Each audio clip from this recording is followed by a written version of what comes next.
तो विनायक, ये जो सलवा जुर्म जो एक नीति बनाई गई है, इसके पीछे क्या है और इसका मतलब क्या है, लोग समझते नहीं। सलवा जुर्म एक गोंडी शब्द है जिसका मतलब होता है प्यूरिफिकेशन हंट। तो ये जो है ये 2005 में करीब करीब जून में शुरू किया गया और हम लोगों को खबर आने लगा कि बहुत सारे लोगों को मतलब गांव-गांव को हटाया जा रहा है।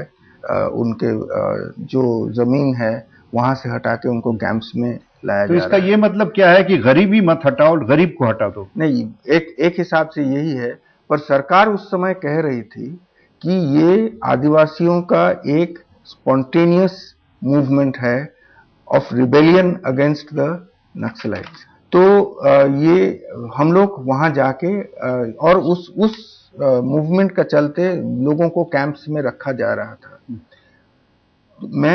हम लोग एक मंच बनाए, 5 ह्यूमन राइट्स ऑर्गेनाइजेशंस का एक साझा मंच बना के, क्योंकि this was too big for us to handle on our own.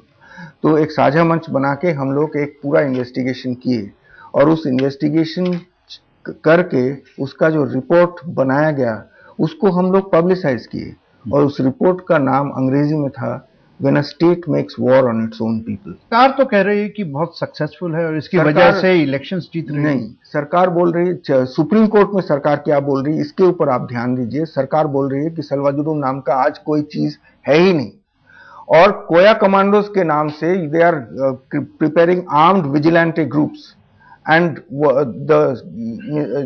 The supreme court जज was scandalized to hear about this Koya commandos. He said, how can you have a group of people whom you are arming and then giving them 3,000 rupees a month and letting them loose among the population? यानी ऐसा sustained campaign किया गया आपके खिलाफ, जिस तरह की एक स्टेट इंस्ट्रूमेंट्स इस्तेमाल किए जा सकते थे किए गए। आपको क्या लगता है कि रमन सिंह जो है वहां के जो मुख्यमंत्री हैं, कुछ आपके खिलाफ कुछ पर्सनल था? नहीं, पर्सनल तो कुछ होना नहीं चाहिए। मैं उनको जानता नहीं हूँ, ना वो मेरे को जानते हैं, तो ऐसे होने का कोई मौका ही नहीं है। पर मैं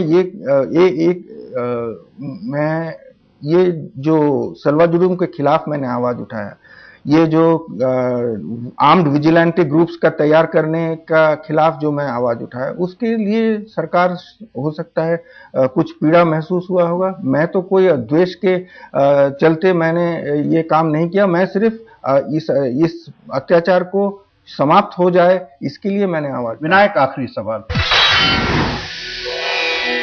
क्या वाकई दिल से जवाब दीजिए, आप हिंदुस्तान के संविधान में यकीन करते हैं? मैं बिल्कुल यकीन करता हूं और मैं मानता हूं कि डायलॉग होना बहुत जरूरी है। अगर आपको इस डायलॉग प्रोसेस में शामिल किया जाए तो आप क्या एक्सेप्ट करेंगे? पर मैं अकेला तो कुछ नहीं कर सकता हूं।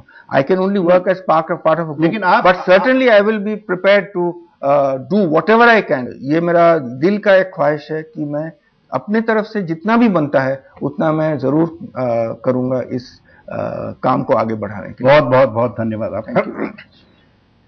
आज हम बात कर रहे थे विनायक सेन से, उनकी बातें आपने सुनी। जरूर कोई ना कोई टिप्पणी आपके दिमाग में होगी। अगर आप हमसे संपर्क करना चाहें तो आप जानते हैं कैसे करें। ईमेल करें sp@aajtak.com। अगले प्रोग्राम तक देखते रहिए आज तक।